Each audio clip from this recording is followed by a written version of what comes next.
Olá, meus queridos estudantes. Estamos aqui diante do assunto das neoplasias das glândulas salivares, certo? Que na verdade não são glândulas salivares, vou corrigir exatamente agora. As neoplasias da tireoide. Então já peço perdão. Tireoide. Show de bola. Então vamos lá, vamos se entreter aqui. Deixa eu colocar em modo avião, para ninguém ligar pra gente nesse momento, certo? E vamos brincar aqui com esse tema interessantíssimo. Então vamos lá. Então, inicialmente, o que é que a gente tem que destacar, né? A gente tem que destacar a anatomia.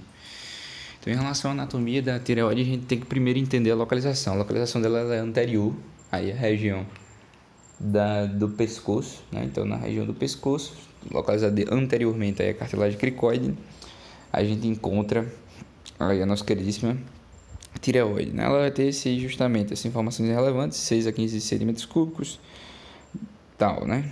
O peso, beleza.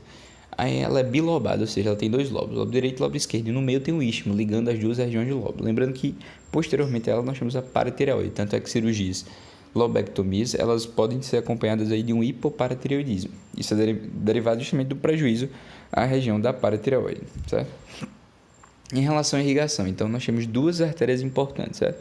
Nós temos a artéria carótida externa, que ela vai emitir o ramo da tireoide superior, e a artéria subclávia, que vai fazer justamente aí a tireoide inferior. Então é só raciocinar, né? A tireoide superior vai ser derivada justamente da estrutura que vai mais superiormente, que é a carótida externa, e a que vai seguir mais inferiormente na região dos membros superiores, né, que vai liberar os ramos, vai ser justamente a subclávia. Então nós temos esses dois aí, beleza? Faz todo sentido, né? Então lembrando até agora o que a gente vai ter que destacar, ela é bilobada e a irrigação. Carótida externa, liberando tireoide superior, subclávia, liberando tireoide inferior. Show de bola. Em relação às suas relações anatômicas, o primeiro ponto que a gente tem que destacar é em relação ao nervo laríngeo recorrente. Estamos cansados de ouvir ao longo das nossas formações esse nervo, né? Nervo que vai garantir tanto a inervação da tireoide, quanto também vai fazer o processo da fonação. Então, o prejuízo dele vai gerar prejuízo na fonação. Por que ele é prejudicado? Porque boa parte das cirurgias aí que estão diretamente relacionadas à tireoide vão gerar prejuízo no nervo laríngeo recorrente.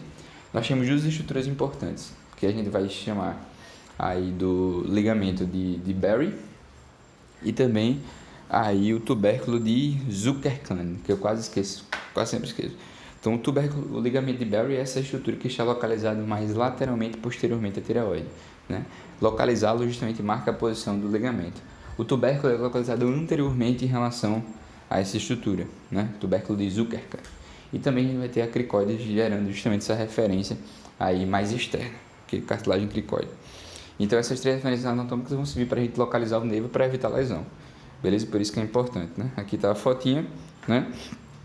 Aqui marcado com a estrela, a gente vai encontrar a tireoide, o seu lobo direito, o ligamento aí marcado pela seta preta e o nervo laríngeo recorrente aí na seta branca, certo? Em relação à epidemiologia, quais são os pontos que a gente tem que destacar? Os nódulos, né, que é justamente a principal manifestação da tireoide, ele vai acontecer principalmente na mulher. Então, 3 a 4 vezes aí na mulher, certo? Toda vez que esse nódulo ele aparece no homem, apesar do câncer ser mais prevalente na mulher, toda vez que ele aparece no homem é mais chance de ter câncer, porque justamente o homem ele tem menos nódulo. Então deu para sentir essa lógica, né? Então, como a mulher naturalmente ela tem mais nódulo que o homem, se aparece no homem é porque provavelmente é um câncer maligno, apesar de que a malignidade é mais encontrada nas mulheres, certo? Na verdade, os nódulos em grande parte eles não são malignos. Na verdade, boa parte deles são benignos, cerca de 10 a 15% deles aí é que vão garantir a malignidade, né? E eles, quando identificados na ultrassonografia. E a principal característica é que eles são assintomáticos. Quando é que eles vão apresentar sintomas? Quando a gente tem um processo mais evoluído. E os sintomas são os chamados sintomas de compressão. Então, como você está na região aqui onde tem um trato aéreo digestivo, você vai encontrar disfonia, você vai encontrar dispneia, né? Vai encontrar disfagia e também audinofagia, depender do nível. Então, lembrar desses sintomas de compressão, eles vão ocorrer justamente em casos mais graves, ok? Uma coisa importantíssima é a gente justamente destacar que muitas vezes a tireoidectomia ela vai ser acompanhada do esvaziamento cervical. A gente vai ver que em alguns casos vai ser necessário justamente acompanhar o esvaziamento seletivo, que vai ser justamente do nível 2 ao nível 6. Em relação justamente aí ao diagnóstico, né? O diagnóstico ele vai acontecer justamente quando você tem uma lesão suspeita. Então, a partir do momento que apareceram nódulos, apareceu uma tumefação na região da tireoide, um bócio, apareceu uma região aí, uma alteração dos hormônios tireoidianos, ou ainda vai aparecer aí os chamados sintomas compressivos que a gente acabou de citar. Tudo isso é motivo para você tentar fazer o diagnóstico. Qual vai ser a primeira estratégia diagnóstica? Ultrassonografia. Por que a ultrassonografia é importante? Porque ela vai servir justamente para a gente observar vários elementos da lesão.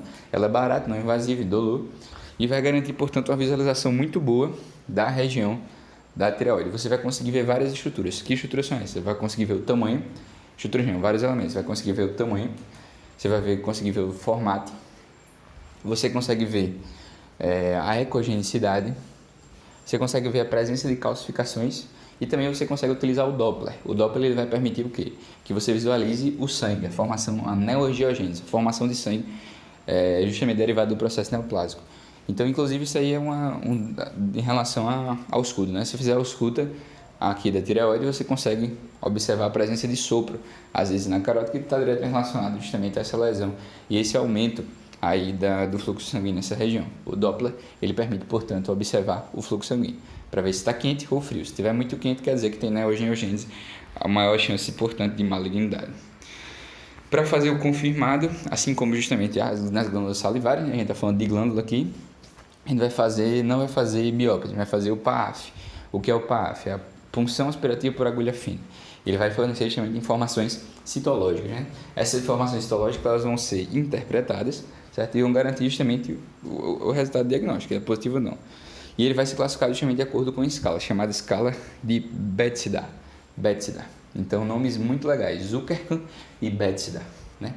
O negócio de Zuckerman, como é o nome? O ligamento de Berry, o tubérculo de Zuckerman e a cricoide, e aqui o Bethesda. O que é o Bethesda?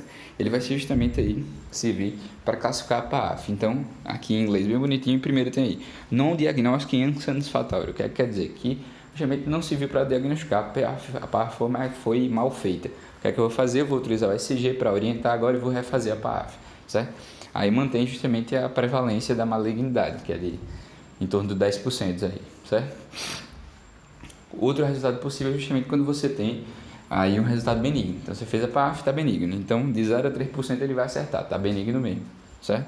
E aí, qual vai ser a condução? Eu vou justamente observar esse paciente. Então, eu vou fazer um acompanhamento clínico e vou manter justamente aí o apoio em relação aí ao ECG. Então, eu vou ficar fazendo ultrassonografia desse paciente até justamente confirmar que não tem nenhuma alteração.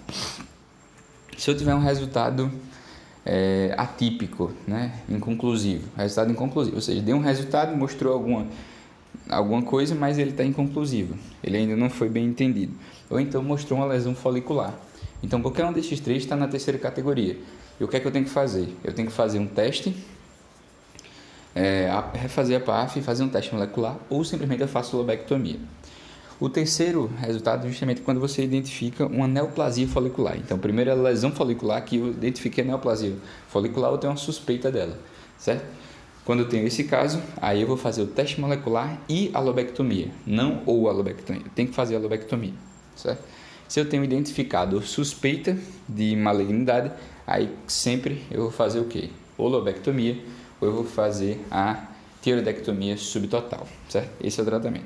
Então, aqui tem um resuminho do que eu falei. Se for mal feito, o ECG. Se for benigno, acompanhe com o ECG e acompanhe clinicamente. Se for resultado atípico ou tiver folicular, você refaz o PAF ou então você faz lobectomia. Se tiver neoplasia folicular, você faz teste molecular e a lobectomia. Se tiver suspeita de malignidade subtotal ou então lobectomia, certo? Tiroidectomia subtotal. Então, o nódulo ele vai ter justamente essas características, né? Como a gente já tinha falado. Todas as características que a gente pode ver na USG. Vamos interpretar aqui.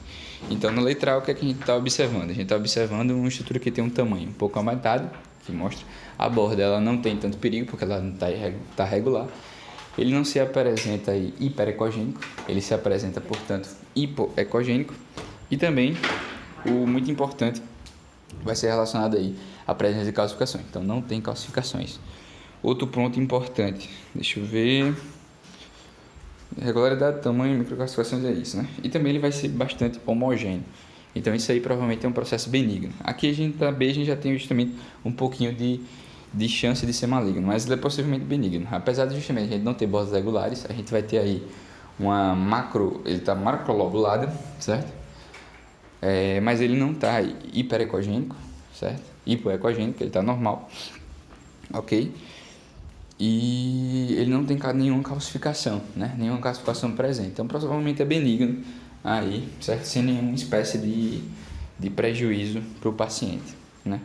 O formato dele é ovoide, aumentado, ok? E as bordas são irregulares. Aqui, apesar das bordas ser regular no C, o que é que está acontecendo? Ele tem uma hipoecogenicidade.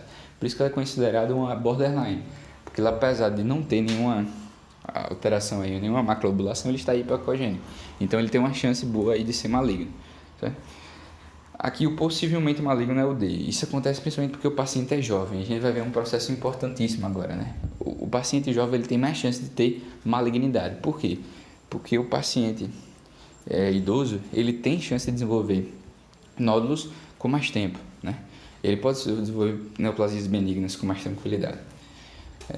E aqui o que é que a gente está observando? A gente está observando, não tem calcificação, não tem hipocogenicidade, mas ele tem um crescimento muito importante no nível Q, na altura. Então ele não tem um formato ovoide normal. Então é uma alteração muito grande aí da estrutura. As bordas são irregulares, macrolobuladas. No último a gente vai ter o quê? Uma hipoecogenicidade, processo de calcificação, formato ovoide e o mais interessante, as lobulações não são macro, são microlobulações. Então isso aqui é com certeza um neoplásico, né? A nível da USG. Obviamente, o diagnóstico ele vai ser melhor quando você fizer uma PAF, mas aqui você já tem uma excelente orientação em relação a isso, certo? Então, quais são os tipos de carcinomas que a gente vai encontrar na tireoide? O primeiro carcinoma que a gente encontra vai ser o carcinoma, primeiro que é diferenciado, o carcinoma papilomórfico, né? Então nós temos o papilífero, desculpa. O carcinoma papilífero e o carcinoma folicular, são os dois que são bem diferenciados. Como assim bem diferenciados? Quer dizer justamente que eles têm menor agressividade. Quanto mais diferenciado, menor agressividade. Por quê? Porque aí você não está a célula não está no seu formato mais original. Isso que significa, portanto, que essa célula ela tem menor chance de proliferação. Por isso que ele é mais agressivo, por isso que o tratamento dos dois vão ser bastante parecido. Tanto é que o papilífero ele é o mais presente, certo? Ele ocorre em 80% dos casos. Ele é o mais comum. E além disso, ela é bem diferenciada. Outra coisa que é importante, os dois eles vão ter origem nas mesmas células.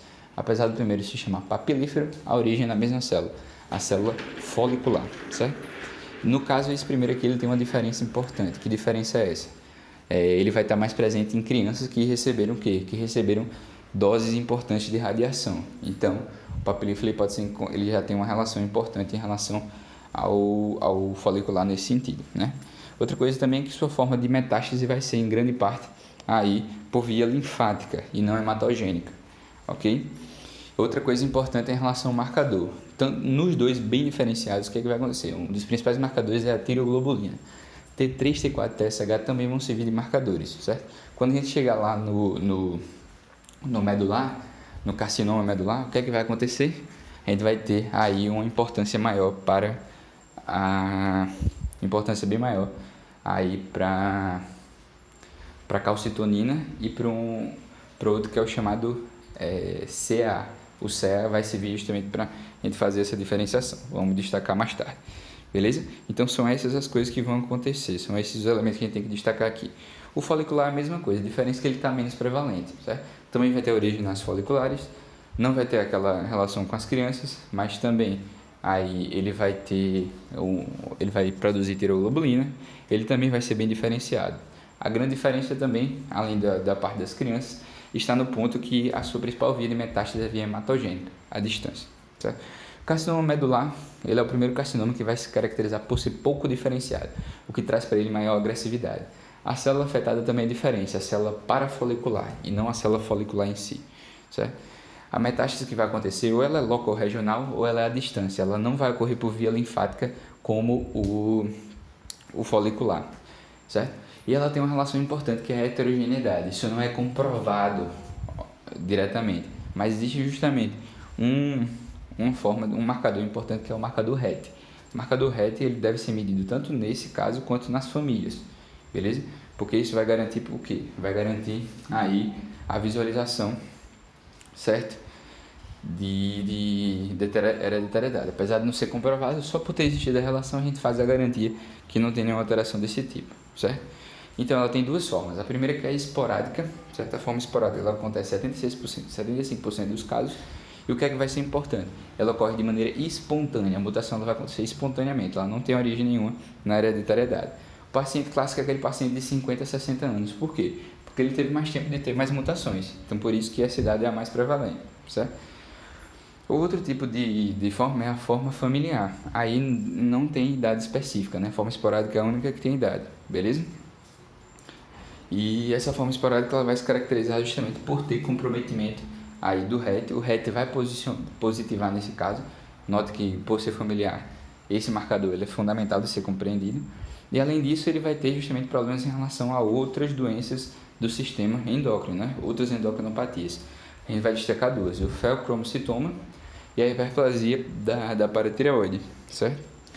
E o que é que vai acontecer aqui? Nós temos dois outros marcadores que devem ser medidos, o NEM2A e o NEM2B, certo? Nenhum e nem outro. O NEM2A, ele vai ser importante por quê? Porque ele vai servir aí para a gente identificar o primeiro tipo, né? Esse marcador ele vai ser presente quando você tem tanto o carcinoma medular associado ao feocromocitoma e depois relacionado justamente à hiperplasia da paratireoide, certo? Quando a gente tem um marcador NEM2B, aí o problema vai ser diferente, porque a gente vai ter o feocromocitoma, a gente vai ter aí o carcinoma medular, obviamente, mas a gente também vai ter associado o quê? O neuroma, ou seja, o comprometimento do SNC. E comprometimento do SNC aumenta a malignidade do processo. Beleza? Então essas são as características. Outra coisa importante nesse aí é em relação à calcitonina. Então, calcitonina nesse caso é um específico. A gente já viu a importância do RET para identificar familiar. A calcitonina ela é muito importante justamente para avaliar o quê? Para avaliar o prognóstico pós-operatório. Então, o RET é para identificar e a calcitonina é para observar prognóstico. Eu posso medir calcitonina antes? Posso, mas não significa obrigatoriamente que você tem um tumor, certo? Mas nesse caso é legal porque as células paratireoidianas, elas são importantes para produzir, portanto, aí a calcitonina. Eu esqueci de falar, né? Essas células elas são as células C que produzem calcitonina. Então, por isso que a calcitonina ela é justamente um marcador oncológico específico aí desse nível. Quando ela acontece, quando ela está elevada, quer dizer justamente que aconteceu metástase. E por isso que é necessário fazer quimioterapia associada à radioterapia. A pergunta, o carcinoma medular ele responde à radioterapia? Não. Mas a metástase à distância ela responde, por isso que ele deve ser feito. Mas ele é radioresistente, né? Então por isso que eu tenho que fazer uma quimioterapia para fazer um tratamento adjuvante a ela. O que é importante, né? Como a gente tem justamente um processo mais agressivo, eu preciso estudar esse tumor, identificar metástases à distância, ok? Então, vi calcitonina elevada, eu tenho que fazer uma pesquisa para identificar metástases. O que é que eu vou fazer? Eu vou fazer o SG cervical para identificar qualquer outra metástase locorregional. Eu vou fazer TC de tórax, porque o pulmão é o primeiro lugar que vai ser prejudicado. Eu vou fazer também aí esqueci o nome, sempre esqueço o nome desse exame, cintilografia óssea e a RM para fazer uma análise aí de invasão perineural do sistema nervoso central.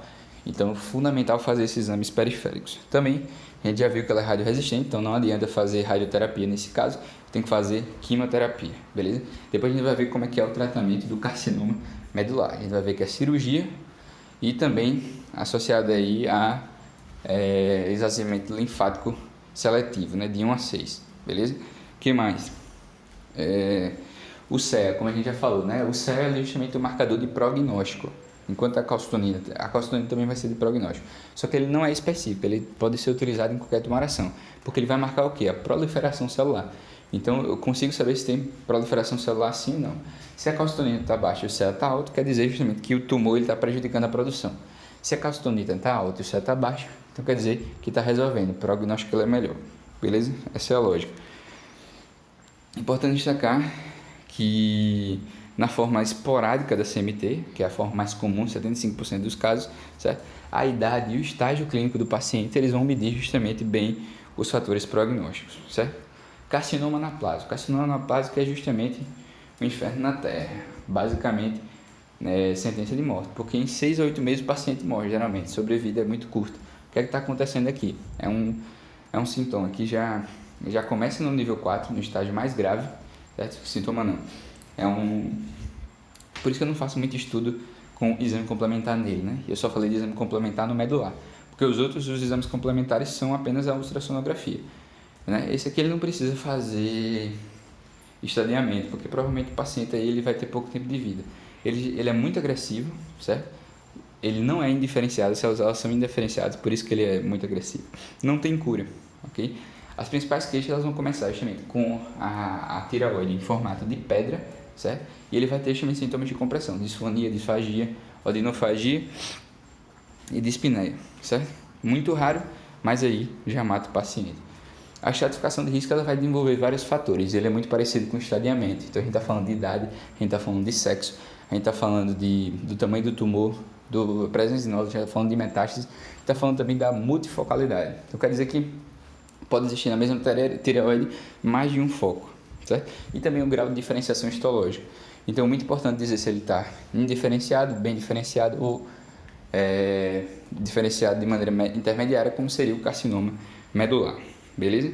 Então isso aqui é só uma forma de estratificar o risco. Como é que a gente classifica o risco? Então são 3 tipos de risco, né? A gente tem um risco baixo, né? O risco baixo ele vai acontecer em todo paciente que tem menos de 45 anos, ou seja, o idoso, né? Porque o quanto menos, menor o risco, né? Apesar de maior chance da malignidade, mas o paciente que tem malignidade, ele tem mais chance de sobreviver se ele for mais novo. Então a idade vai ser também o tamanho, então 4 centímetros, o sexo não é tão importante, presença de metástase ausente, né? Então se tiver baixo, e também se ele está restrito à tireoide. Se ele estiver restrito à tireoide, tranquilo. Se não, a gente já vai para o nível médio, né? Onde não tem metástase, ele tem menor do que 4 centímetros, mas o paciente ele já está mais velho, tem mais do que 45 anos. Vai ser classificado como tumor de alto risco quando o paciente ele tem mais de 45 anos, ele tem mais de 4 centímetros e, além disso, para finalizar, ele tem metástase presente, ok? E também nós temos uma ida do tumor para um ambiente extragranular. O TNM aqui é extremamente chato, né? Porque ele vai identificar outras coisas. Vamos lá. Qual é a lógica? No T, a gente vai seguir aquela mesma lógica dos outros sintomas. Então, T1 menos que 2. T2 entre 2 e 4. T3 maior do que 4. Só que é maior do que 4 ou quando você tem comprometimento dos músculos infra-iódeos. Beleza? Esse é o T3. O T4 é quando você já prejudica estruturas fora dos infra-iódeos. Então, se você prejudicar, na verdade, a carótida ou qualquer vaso mediastinal, aí você está gerando o T4B. O T4A é qualquer outro prejuízo em outra estrutura de tecido mole. Então, traqueia, esôfago é T4B, certo? Se você só prejudica o infra-iódeo, aí está tranquilo, você está ainda no T3, beleza? E por que isso é importante? Sim, o N ele só pode ser classificado como N0 ou N1, não existe o N2. E a metástase M0 ou M1. Pronto, essa é a lógica. Por que isso é importante? Porque quando você for ver estágio, né, o estágio ele vai ter justamente essa característica. Se for um tumor diferenciado, ou seja, o papilífero e o papilífero, o outro e o medular, papilífero, o folicular e o medular, ele vai ter classificação. Primeiro, se for abaixo dos 55 anos, eu só classifico em estágio 1 e estágio 2, certo? De acordo justamente com a metástase. Se eu tiver metástase, se eu tiver muita metástase, aí eu classifico em M1. Se a metástase for 0, eu classifico em estágio 2. Se o estágio for 1, é porque está em M0. Acima de 55 anos, aí você vai ter possibilidade dos 4 estágios, beleza?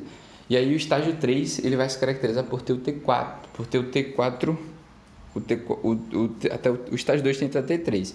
O estágio 3 tem o T4A e o estágio 4, ele vai ter o T4B, certo? O estágio 4B, ele vai ser caracterizado pela metástase 1, beleza? Essa vai ser a diferença para os demais. E qual é a lógica aqui? Quando a gente está falando do anaplásico, ele sempre vai estar em estágio 4, é isso que provavelmente vai cair na prova. Também tem a classificação histopatológica, né? Se é o papilífero, se é o anaplásico ou se é aí o folicular, beleza? Em relação ao tratamento, né? O tratamento para os diferenciados é exatamente isso aqui. O estágio 1 e o estágio 2, certo? Então, com todo paciente abaixo de 45 anos, 55 anos, ele vai estar justamente nesse tratamento aqui. Então, se eu tiver só um lobo comprometido, tiroidectomia parcial. O que é isso? A lobectomia mais estectomia. Show de bola. Se eu tiver mais de um lobo comprometido, eu faço tiroidectomia total. Vou ter que fazer isolamento cervical? Depende, né? Se eu tiver acometimento linfonodal, se eu tiver metástase cervical comprovada, certo? No meu estadiamento, na minha tomografia que eu fiz, o que é que eu vou fazer? Eu vou justamente aí fazer uma retirada seletiva. Vai ser do 2 até o 6, certo? Níveis 2 até o 6. Se eu tiver comprometimento, aí vale a pena fazer a lobectomia exclusiva, então só fiz um lobo, né? Não, por que não vale? Porque justamente se eu não fizer a retirada do isto, a coisa que vai acontecer é que eu não vou conseguir ver o prognóstico do meu paciente. Como assim ver o prognóstico do meu paciente? Eu não vou conseguir fazer o processo de quê? De análise da tiroglobulina. Então lembre que a tiroglobulina ela pode ser medida como forma de analisar o prognóstico nos que são diferenciados. Então, tanto o folicular quanto o outro, né, que eu sempre escrevo, papilífero, ele vai justamente aí ser medido pela tiroglobulina. Caso justamente eu não tenha aí uma tiroglobulina disponível, o que é que vai acontecer? Basicamente, minha lobectomia exclusiva eu não vou conseguir ver o prognóstico. Então, por isso que é melhor fazer a tiroidectomia parcial. Quando a gente está falando do alto risco, ou seja, estágio 3 e estágio 4, a minha intervenção sempre vai ser a tiroidectomia total, certo? Não tem tiroidectomia parcial, não existe a possibilidade. E ela vai sempre me acompanhar justamente do esvaziamento cervical, dos níveis 6 aos níveis... sempre não, né? Quando eu tiver comprometimento linfonodal. Então, nem sempre é obrigatório esvaziamento cervical, só se eu tiver comprometimento linfonodo, lembrar disso. Eu vou fazer radioterapia, vou fazer iodoterapia. Eu só vou fazer iodoterapia quando eu tiver justamente o chamado tumor o quê? O chamado tumor captante de iodo, certo? Quando eu tiver justamente o tumor não captante de iodo, eu vou fazer radioterapia, beleza? Radioterapia externa. Aí a pergunta é, se lá em cima eu falei que a radioterapia não funciona, por que eu botei esse tratamento aqui? Não entendi, né? Aqui é Alessio Produções e Plágios. Isso aqui é um plágio da monitoria. Então, não sei qual foi a lógica aí, beleza? Ah, não, isso aí é só do carcinoma medular, perdão, tá certo, passei vergonha, show de bola. E esses dois últimos, eles vão ser o quê? Eles podem ser feitos quando há metástase à distância, né? Quando eu tenho metástase à distância, o que é que está acontecendo? Provavelmente eu não tenho aí, quando eu não tenho metástase à distância, quando eu tenho metástase à distância, provavelmente eu tenho um tumor que é o quê? Um tumor que não responde a iodo. Então, o que é que eu vou fazer? Eu posso fazer radioterapia? Devo, certo? Porque provavelmente aí eu não estou respondendo a iodo. Show de bola? Então essa é a lógica, né? Então estágio 3 e estágio 4, tiroidectomia total, e eu posso fazer esvaziamento quando indicado, beleza? Então se eu tiver tumor dos dois lobos é o mesmo tratamento se eu tiver um alto risco, beleza? Quando a gente está diante do tratamento específico, a gente está falando de tratamento tanto do carcinoma medular quanto do anaplásico, né? Então, o carcinoma medular, como é que ele vai ser tratado, né? Ele vai ser não diferenciado, né? Ele vai ser pouco diferenciado. Então, o que é que eu vou ter que fazer nesse caso? Eu vou fazer sempre tiroidectomia total, o tratamento sempre é tiroidectomia total. E se eu tiver comprometimento, eu vou fazer um esvaziamento seletivo. Então, é bem parecido, na verdade, né? Só que, no caso, eu sempre vou fazer o esvaziamento cervical, certo? Então, independente do processo, eu vou fazer. Então, a diferença está justamente aí. Qual é? No estágio 1 e 2 eu tenho a possibilidade de fazer uma lobectomia parcial. No estágio 3 e 4 não, é sempre total. Se eu tiver comprometimento de 2 lobos no nível 1 e 2, no estágio de baixo risco, eu também tenho que fazer tiroidectomia total. A partir daí tudo faz tiroidectomia total. Nesse caso aqui do carcinoma medular eu faço, só que eu sou obrigado sempre a fazer um esvaziamento seletivo, certo? Não precisa ter comprometimento linfonodal para fazê-lo. Quando eu tenho justamente o carcinoma medular, ou anaplásico, aí o tratamento vai ser qual? Quando eu tenho um carcinoma anaplásico, o tratamento vai ser a tiroidectomia total, se possível. Por quê? Porque nem sempre é possível, né? Às vezes, como ele é muito agressivo, ele vai prejudicar as estruturas, ele vai infiltrar. Dessa forma, pode ser impossível fazer esse processo. O que é que eu posso fazer também? Radioterapia. Radioterapia é quando eu não conseguir fazer a devida ressecção, certo? E também, outra coisa que é importante é fazer a traqueostomia. A traqueostomia, às vezes, é necessária, principalmente quando você tem invasão de outras estruturas. Então, para não prejudicar o trato aéreo digestivo, você faz a traqueostomia, certo? Em relação justamente ao segmento, como a gente tinha falado, né? Tanto os diferenciados quanto o carcinoma medular, eles devem sofrer um segmento. Na anaplásica, obviamente não, porque a sobrevida é muito baixa. Mas no caso do folicular e do papilífero, o tratamento vai ser exatamente o quê? A gente vai lá e vai fazer aí exame físico trimestral. E sempre medir T3, TSH, tiroglobulina e T4. No caso no medular eu vou trocar. O T3 e T4 eu mantenho, o TSH eu mantenho, mas aí eu troco a tiroglobulina pela calcitonina e pelo CAA, para justamente analisar o prognóstico. Cansei? Muito boa. Muito obrigado pela atenção de todos. Um abraço.